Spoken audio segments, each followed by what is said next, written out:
내 이름을 멸시하는 제사장들아, 나 만군의 여호와가 너희에게 이르기를 아들은 그 아버지를, 종은 그 주인을 공경하나니 내가 아버지일진데 나를 공경함이 어디 있느냐? 내가 주인일진데 나를 두려워함이 어디 있느냐 하나, 너희는 이르기를 우리가 어떻게 주의 이름을 멸시하였나이까 하는도다.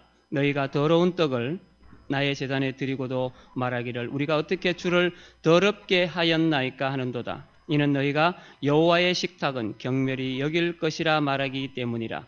만군의 여호와가 이르노라, 너희가 눈먼 희생 제물을 바치는 것이 어찌 악하지 아니하며 저는 것 병든 것을 드리는 것이 어찌 악하지 아니하냐.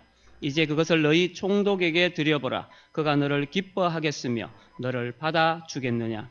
만군의 여호와가 이르노라, 너희는 나 하나님께 은혜를 구하면서 우리를 불쌍히 여기소서 하여 보라. 너희가 이같이 행하였으니 내가 너희 중 하나인들 받겠느냐. 만군의 여호와가 이르노라, 너희가 내 제단 위에 헛되이 불사르지 못하게 하기 위하여 너희 중에 성전 문을 닫을 자가 있었으면 좋겠도다. 내가 너희를 기뻐하지 아니하며 너희가 손으로 드리는 것을 받지도 아니하리라.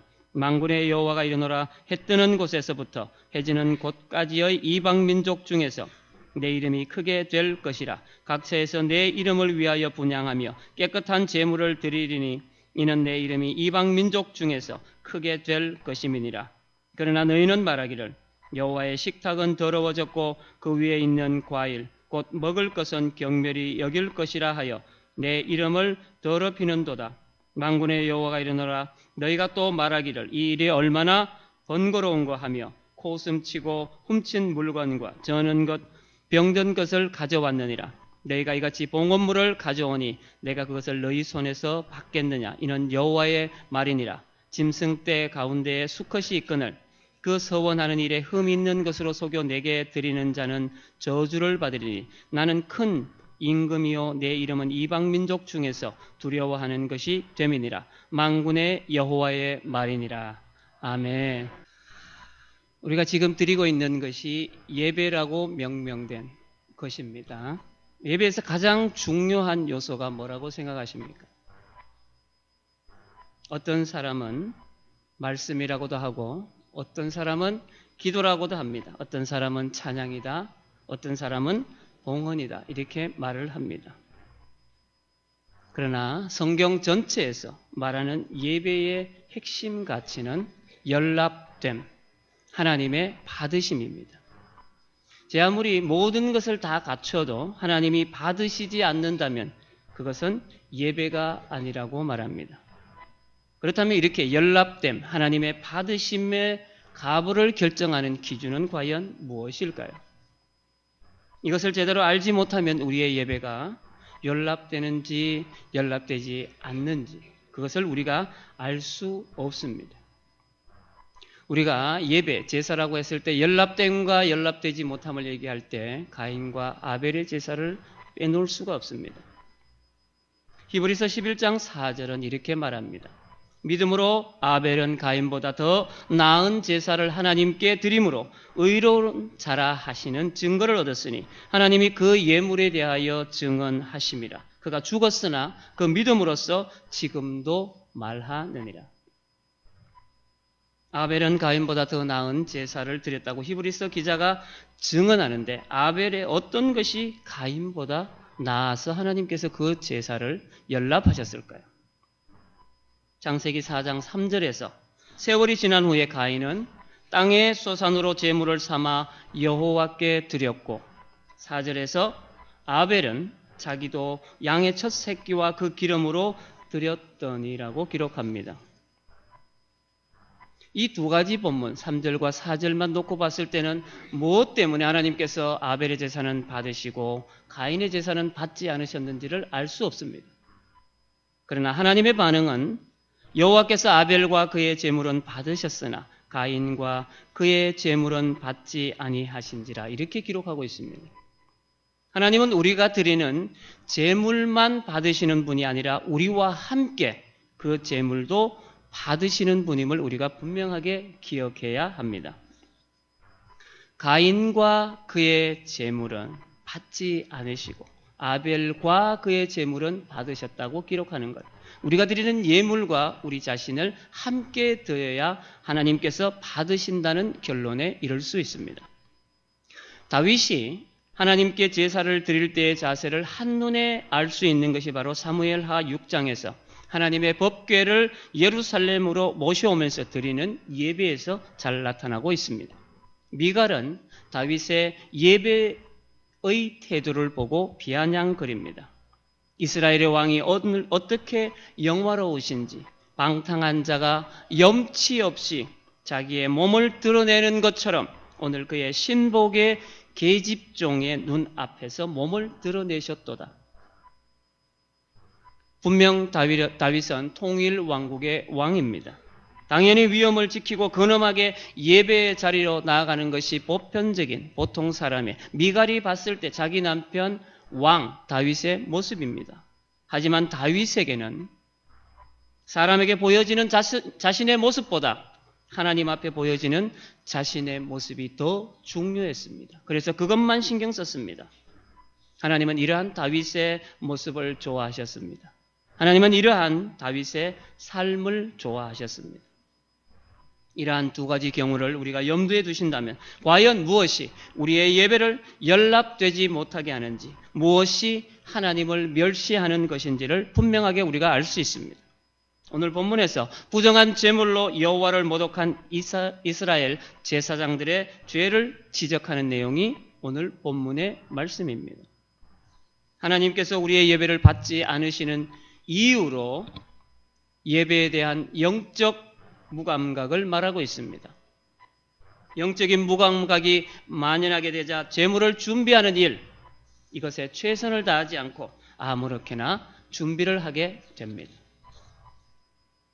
이러한 부분은 유독 성경 안에서만 찾으려고 노력할 것이 아니라 우리 자신을 한번 돌아봐야 합니다. 나는 하나님께 드리는 예배를 위하여 나를 얼마나 준비하고 있는가? 나는 하나님께 드리는 예물을 준비함에 있어서 얼마나 최선을 다하는가? 우리 자신을 한번 돌아봐야 합니다. 11조를 하시는 분들, 사례가 들어왔습니다. 월급이 들어왔습니다. 언제 11조를 찾으십니까? 이것이 우리가 하나님의 것을 준비하는 자세입니다. 통장에 들어오면은 가장 첫 번째, 다른 것을 지출하기 이전에 하나님의 것 먼저 찾아서 둬야 하는 겁니다. 이것이 우리의 마음속에 있는 예물에 대한 기본 자세라고 저는 그렇게 고백합니다. 이건 개인적인 고백의 차이가 있습니다. 오늘 본문이 부정한 제물로 여호와를 모독한 제사장들의 죄를 지적하는 내용입니다.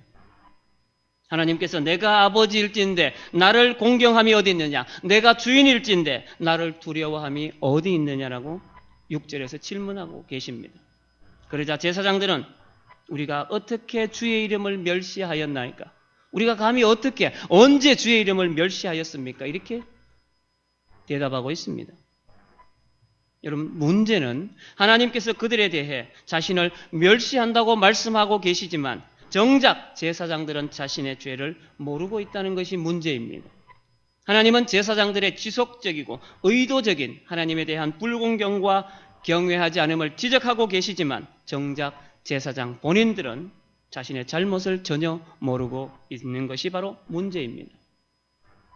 여러분, 아이들을 야단칠 때 아이들이 분명한 것을, 잘못한 것을 보고 여러분들은 세워놓고 훈계를 합니다. 그러나 그 아이들의 입장에선 그것이 잘못된 것인지 옳은 것인지를 판단할 수 없기 때문에 잘못했다라고 시인하라고 하는데 끝까지 고집을 부립니다. 오늘 제사장의 모습이 그것과 다르지 않습니다. 우리 역시 마찬가지입니다. 누군가 제3자의 입장에서 우리의 신앙생활을, 우리의 모습을 권면이나 충고를 해주면 그것을 받아들이기보다는 나의 치부, 나의 실수, 이것이 드러나기 때문에 그 수치심에서 그것을 알려주는 상대방을 공격하는 모습을 종종 보게 됩니다. 그러나 우리는 성경 가운데서 니고데모라는 한 훌륭한 선생을 만날 수 있습니다. 그는 종교 지도자이며 사내들인 공회 회원입니다. 그는 유대인 중에서 유대인이기 때문에, 그리고 많은 사람들에게 존경을 받는 인물입니다. 그가 밤중에 예수님을 찾아왔습니다. 왜 찾아왔습니까? 얼마 전에 있었던 예수라는 한 청년의 오더만 겁도 없이 성전 뜰에 있는 모든 것을 다 뒤엎어버리고 다 흩어버렸습니다. 누구도 하지 못하는 그 일을 했습니다. 그러면서 성전을 강도의 소굴이라고 지칭했습니다. 이분의 머릿속에는 혼란이 온 겁니다. 도대체 저 청년이 무엇이길래 저런 일을 할 수 있을까? 도대체 저 청년의 속에는 뭐가 있을까? 저도 사람들이 랍비라고 하기 때문에 사람들로부터 소문을 들었습니다. 그것을 알고 싶어서 찾아온 겁니다. 그랬을 때 예수님께서 니고데모를 통해서 이렇게 말씀하셨습니다. 사람이 거듭나지 않으면 하나님 나라에 들어갈 수 없다. 이 한 문장이 또한 니고데모를 주저앉게 만들었습니다. 혼란스럽게 만들었습니다. 이제까지 자신이 평생토록 믿고 얻었고 또한 가르쳤던 지식들이 다 허물어지는 것을 느꼈기 때문입니다. 얼마나 수치스럽겠습니까? 자기는 그렇게 많은 사람들로부터 존경을 받는 랍비였는데 한 청년 앞에서 아무것도 아닌 것처럼 정말로 허물어지는 자신의 모습을 보면서 얼마나 수치심을 느꼈겠습니까? 그러나 니고데모는 끝까지 자기가 자신에게 무엇이 문제인지를 깨달을 때까지 끝까지 예수님을 통하여 그 말씀을 다 듣고 자신을 발견하는 놀라운 은혜를 그가 경험하게 되었습니다. 우리는 우리 자신을 정확하게 분석하고 돌아볼 수 있어야 합니다. 그래야만이 내가 변할 수 있습니다. 오늘 본문 시작에서 하나님은 내 이름을 멸시하는 제사장들아라고 제사장들의 형편을 함께 표현하고 있습니다. 그러나 그들이 멸시한 적이 없다고 자신들의 입장을 대변하고 있습니다.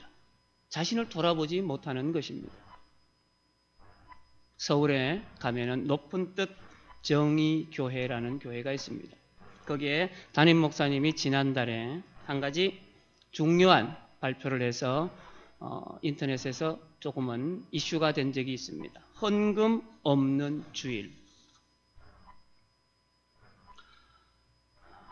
그분은 헌금 없는 주일 운동을 교인들에게 공식으로 선포하면서 이렇게 자신이 그러한 결정을 하게 된 이유를 밝혔습니다. 자기가 안식년을 시작하면서 여러 교회들을 방문했고 목회자가 아닌 교인의 입장에서 한국 교회의 문제점들을 객관적으로 느껴보는 시간을 가졌다고 합니다. 교회들이 돈에 대한 의존도가 너무 높다. 이렇게 그는 평가했습니다. 예산이 많아야 큰일을 감당할 수 있고 예산이 적으면 아무것도 할 수 없다고 생각한다. 그래서 교인들에게 더 많은 헌금을 내라고 강요한다. 선교는 그리스도인의 생활 속에서 더 효과적으로 나타남에도 불구하고 교인들은 그저 헌금을 내는 존재이고 선교와 구제, 봉사 등 실제적인 일들은 교회가 해야 한다고 훈련받아 왔다고 그는 자신의 생각을 피력했습니다. 저는 이분을 모릅니다. 이 교회도 모릅니다. 그러나 제가 가지고 있는 신앙관과 이분이 말씀하는 것이 대립되기 때문에 오늘 여러분들 중에도 혹여 이 의견에 동의하시는 분이 있을 것 같아서 저는 오늘 설교와 관련해서 이 말씀을 드리려고 제가 시간을 할애해서 내용을 소개하고 있습니다.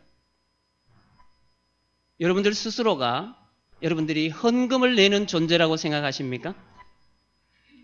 내가 하나님 앞에 드리는 거라고 생각하십니까? 내가 교회에 헌금을 내는 존재라고 생각하십니까? 얼마나 불쌍한 영혼입니까? 내가 헌금을 내는 존재, 내가 세금 내는 사람밖에 되지 않는다고 여기는 자신을 얼마나 더 비참하게 자신을 만들 수 있습니까? 그리고 그분은 목사와 장로 그리고 소수의 제한된 사람들만이 교회의 일을 하려고 하는 것이 문제다라고 지적했습니다. 교인들이야말로 하나님의 정의를 구석구석 나타낼 수 있는 적임자이기 때문에 헌금 없는 주일 운동을 제안한다 이렇게 밝혔습니다. 그러면 헌금 없는 주일 운동이 도대체 뭐냐? 한 달에 한 번 교회에 헌금을 내지 않고 교인들이 직접 그 헌금을 선교와 구제에 사용하는 운동이다 이렇게 되어 있습니다. 자, 여기서 돈이 뭐로 변했습니까? 하나님께 드리는 우리의 예물이 재물이 아니라 구제를 하는 돈으로, 현금으로 변모됐습니다. 변질되었습니다. 이 헌금의 이름이 우물헌금, 한문으로 우물정자를 써서 정의 헌금 이렇게 되어 있습니다. 우물처럼 포도포도 마르지 않는 샘처럼 그렇게 그 기능을 하라는 의미로 그렇게 지었다고 합니다. 뜻은 좋습니다. 정확하게 우리 한국교회에 있어야 될 것들입니다. 그런데 제가 뒷부분에 다시 말씀드리겠습니다. 그리고 또한 어떤 일각에서 이 글을 읽고 댓글을 달았습니다. 헌금이 줄어 교회 재정이 어려워질 수도 있지 않냐라는 우려도 있었다고 합니다. 여기에 이분 목사님이 이렇게 적어놨습니다. 표현했습니다. 경기가 안 좋으면 우리 주변에 도움의 손길을 기다리는 이들이 참 많아질 것입니다. 더 많아지죠, 사실. 헌금이 줄더라도 이들을 돕는데 힘써야 합니다. 헌금이 줄면 교회의 일을 덜 하면 되고, 더 줄면 목사 월급 깎으면 되고, 더 줄면 목사 수 줄이면 됩니다. 이게 그분의 생각입니다. 이분은 이 운동을 하게 된 목적이 교회가 돈으로 운영되는 것이 아님을 보여주는 운동이라고 표현했습니다. 그리고 그는 교회의 모든 것을 맡기지 말라. 돈이 많아지니 교회들이 엉뚱한 짓을 한다. 교회가 모든 것을 할 수 있다는 생각을 바꿔야 한다며 교인들 스스로가 작은 예수로 살고 선교와 구제의 주체가 돼서 어려운 이웃을 직접 돕는 신앙의 훈련을 강조했습니다. 여러분들이 가진 생각과 어떻습니까? 여러분들은 교회에 돈 내기 위해서 오십니까? 그렇게 생각하십니까? 아니지 않습니까? 이 글을 읽는 대부분의 많은 사람들이 동의합니다. 왜? 깊이 생각해 보지 않고 뜻만 슬쩍 지나가기에는, 그냥 스쳐 지나가기에는 좋은 내용이고 좋은 의견입니다. 왜요? 한국 교회들이 재정이 넘쳐나다 보니까 뭘 합니까?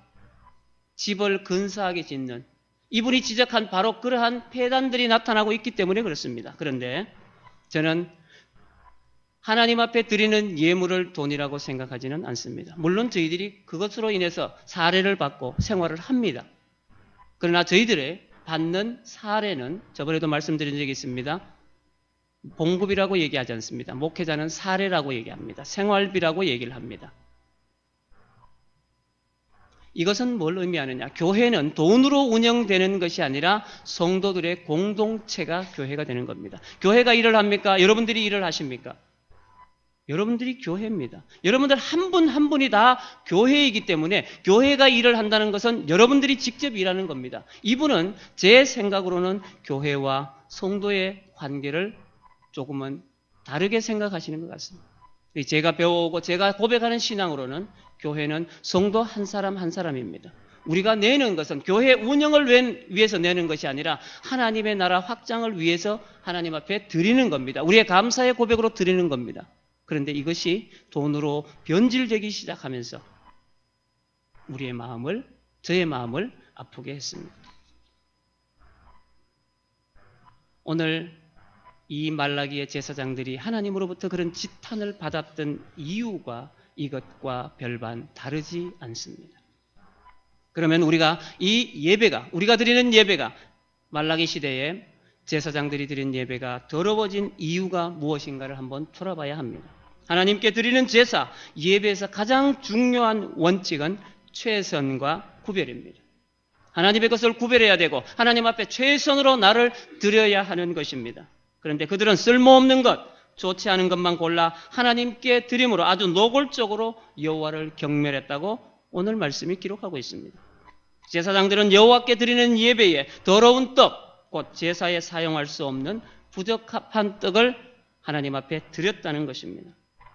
하나님은 이에 대해서 제사장들이 바쁘다 보니까 실수한 것이 아니라 그들 스스로가 여호와의 제사는 경멸이 여겨도 돼라고 말하면서 의도적으로 죄를 범한 것이라고 지적하고 있습니다. 말라기 시대 당시는 정치적으로 경제적으로 너무나 어렵고 힘든 시기였습니다. 그런 상황에서도 그들은 하나님께 예배를 드렸습니다. 아예 예배를 안 드린 것이 아닙니다. 그 힘든 상황에서, 예배를 드릴 수 없는 상황에서 예배를 드렸으면 하나님 우리의 예배를 칭찬해 주셔야 되지 않습니까? 그런데 하나님은 그것을 질책하고 계시는 겁니다. 여전히 하나님은 그들이 예배를 통해 자신을 멸시한다고 말씀하고 계십니다. 하나님께 드리는 예배의 핵심은 그들이 드리는 매번 횟수를 따라서 드리는 이 예배의 의식적인 행위가 아니라 진실한 마음의 자세에 있기 때문입니다. 예배는 성령과 진리로 드려야 하는 것입니다. 결정적으로 그들이 드린 예배가 더러운 떡이 된 이유는 12절에 등장하는 그들의 대화를 통해서 알 수 있습니다. 그들은 서로 하나님께 드리는 예배는 아무 소용이 없어. 아무리 정성껏 드려봐야 아무 일도 일어나지 않아. 봐, 우리의 형편을 그러니 대충 드려도 돼. 이렇게 말하고 있습니다. 어디서부터 나온 생각입니까? 그들이 읽는 구약 성경에 하나님께서 너희들이 온전하게 나의 백성이 됐을 때 내가 너희들을 지켜주고 보호할 것이다 말씀했는데 그들의 형편은 전혀 그렇지 않습니다. 그들이 생각에 하나님은 우리와 함께 안 하셔. 하나님은 우리 예배를 받으시지 않으셔. 그러니까 대충 해도 돼. 형식적으로 지나면 돼. 이렇게 생각하고 있는 것입니다. 이게 누구의 생각입니까? 제사장들의 생각입니다. 생활이 어려워서도 아닙니다. 너무 분주해서도 아닙니다. 그들 자신이 여호와께 드리는 제사, 예배를 중요하게 생각하지 않았기 때문에 더러운 제사를 드린 것입니다. 우리가 살다 보면 힘들 때가 많이 있습니다. 경제적으로 힘들 때, 육신적으로 힘들 때, 영적으로 힘들 때. 그럼 어떻게 합니까? 예배에 와서 내가 그 돌파구를 찾고자 합니다. 그래서 어떻습니까? 가난한 자는 부자가 되어야 하나님께서 나와 함께 하시고 내 예배를 받으신 것 같고 나에게 축복을 주신 것 같습니다. 기복 신앙입니다. 내가 여전히 몸이 아픔에도, 내가 여전히 힘든 상황 가운데서도, 내 영적으로 힘든 상황 가운데서도 하나님을 온전하게 붙들 수 있는 것이 바로 우리의 온전한 예배가 되는 것입니다.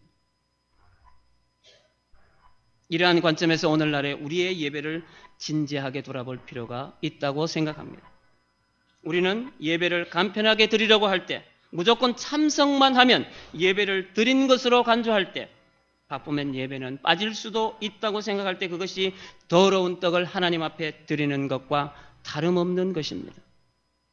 하나님께서 제사장들이 하나님을 멸시한다고 묘사하셨는데 눈먼 희생제물과 저는 것, 병든 것은 바로 여호와께 드리는 예배를 대수롭지 않게 생각하는 그들의 모습을 반영한 것입니다. 오늘 우리의 모습을 반영한 것입니다.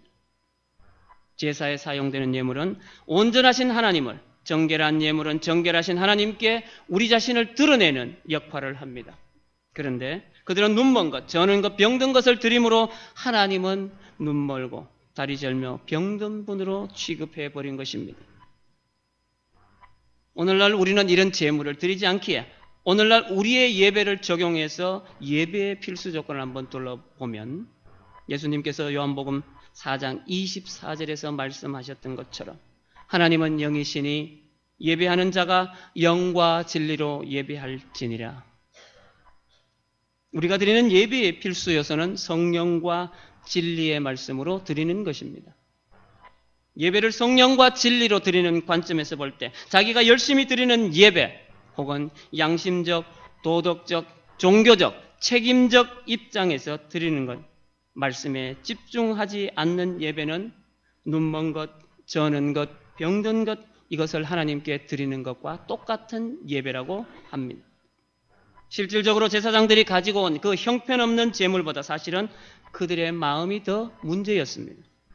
그들은 스스로 여호와의 식탁은 더러워졌고 먹을 것은 경멸히 여길 것이며 이 일은 얼마나 번거로운가 하면서 코웃음을 쳤습니다.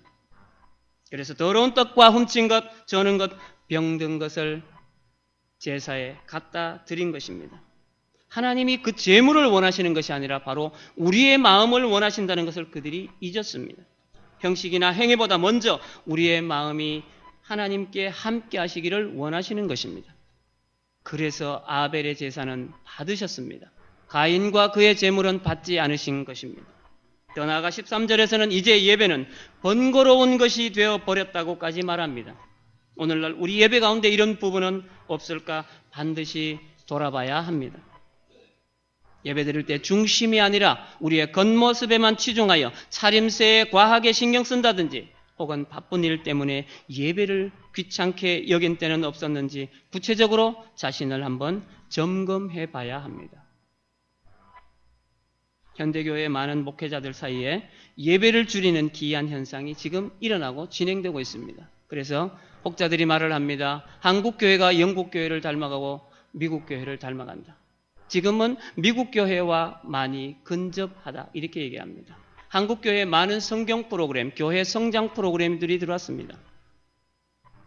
제가 일일이 설명을 드리지 않지만 그 중에 하나는 주중에는 자기들끼리 그룹으로 모입니다. 우리로 말하면 구역별로 모입니다. 수요예배가 없습니다. 금요기도회도 없습니다. 자기들끼리 친교하고 교제하고 그 안에서 성경 공부하고 큐티하고 나눔을 합니다. 주일에 한 번 모입니다. 그래서 그들은 주일을 잔치라고 명합니다. 그래서 온 교우들이 주일에 한 번 모여서 담임 목사님과 예배하는 것으로 그들의 공동체의 신앙생활은 끝이 납니다.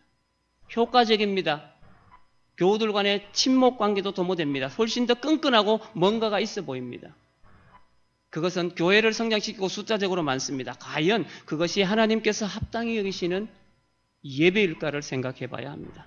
하나님께서 합당히 여기시는 공동체의 모습일까를 한번 생각해 봐야 합니다. 성경 공부가 들어오면서 수요 기도회를 없애는 교회들이 생겼습니다. 금요 기도회가 없는 교회들이 굉장히 많습니다. 새벽 기도회를 없애는 교회들도 많습니다. 새벽 기도회를 없애는 교회, 핑계는 좋습니다. 청년 사역을 하다 보니까 새벽 기도, 청년들이 새벽에 안 나옵니다. 더 깊이 들어가면 그 목회자가 새벽 기도에 대한 은혜가 없습니다. 경험이 없습니다. 간절함이 없기 때문에 새벽 기도회를 과감하게 없앨 수 있는 것입니다. 여러분, 청년 사역을 하는 목사님들의 책이나 기사를 읽다 보면은 교회가 없고 또한 청년들이 출근하는 시간을 맞추기 위해서 새벽 6시 정도에 카페를 통째로 빌려서 거기서 새벽 예배를 드리고 거기서 토스트와 커피로 간단하게 그들과 식사 교제를 나누고 그들이 출근하는 이러한 새벽 예배를 드리는 청년 공동체들도 있습니다. 교회가, 건물을 가진 교회가 새벽 기도를 없애는 이 현실이 여러분들에게는 어떻게 다가오십니까? 이러한 모든 상황을 보시고 하나님께서는 성전 문을 닫을 자를 찾으신다고 하나님은 말씀하십니다. 그 마음이 얼마나 답답하시겠습니까?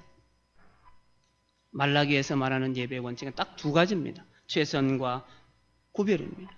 하나님 앞에 최선을 다하고 하나님의 것을 구별하는 것입니다. 이것이 무너지게 되자 하나님은 400년 동안이나 어떠한 말씀도 당신의 백성들을 만나주지 않으셨습니다. 물론 개인적으로 하나님께서 역사하시고 그들과 동행하신 부분들은 많습니다. 하나님은 이렇게 최선을 다하지 않는 제사장들의 모습과 구별하지 않는 그들의 무성의의 결론을 도출하게 되십니다. 더럽고 경멸스러운 예배에 대한 하나님의 결론은 아무도 예배를 드리지 못하도록 성전문을 닫아줄 사람을 찾는 것입니다.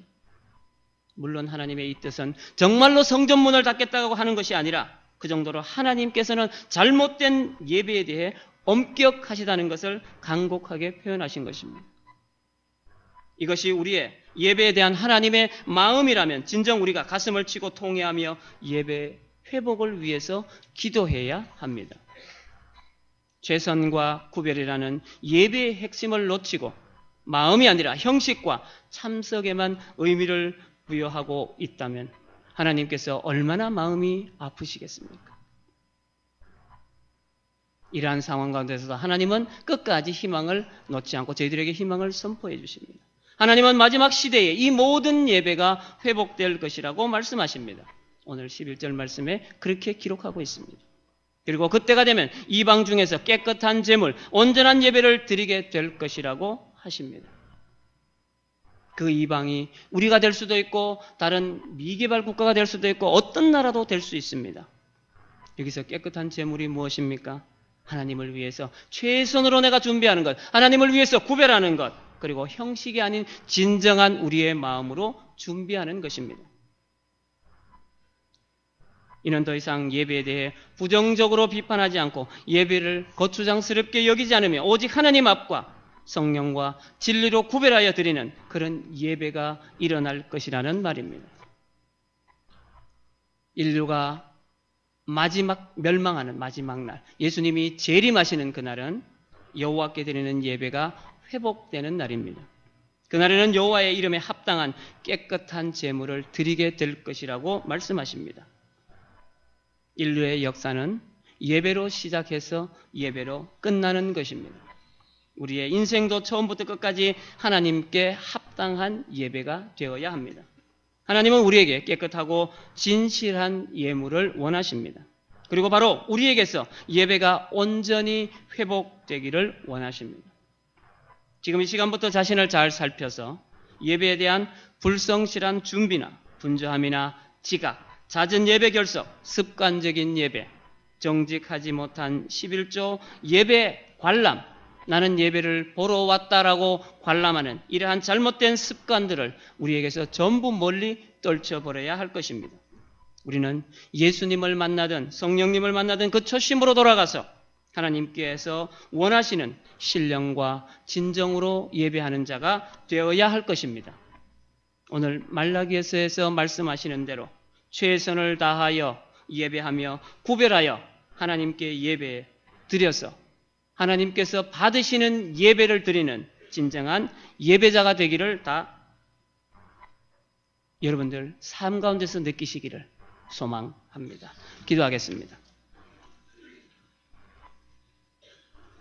인간의 모든 예배를 받으시는 전능하신 아버지 하나님, 사랑하는 주의 자녀들이 오늘 하나님께서 구별하신 성일에 하나님을 예배합니다. 저희들이 드리는 예배를 받아 주시옵소서. 저희들이 예배할 때마다 기도로 준비하게 하시고 마음으로부터 준비하게 하시고 신령과 진정으로 예배할 수 있도록 하나님을 구별하고 하나님의 것을 구별하는 최선의 마음 자세로 하나님 앞에 나오기를 소망합니다. 저희들을 온전하게 예배하는 예배자로 훈련시켜 주시기를 소망하며 우리들의 중보자 되시는 예수님의 이름으로 기도드립니다. 아멘.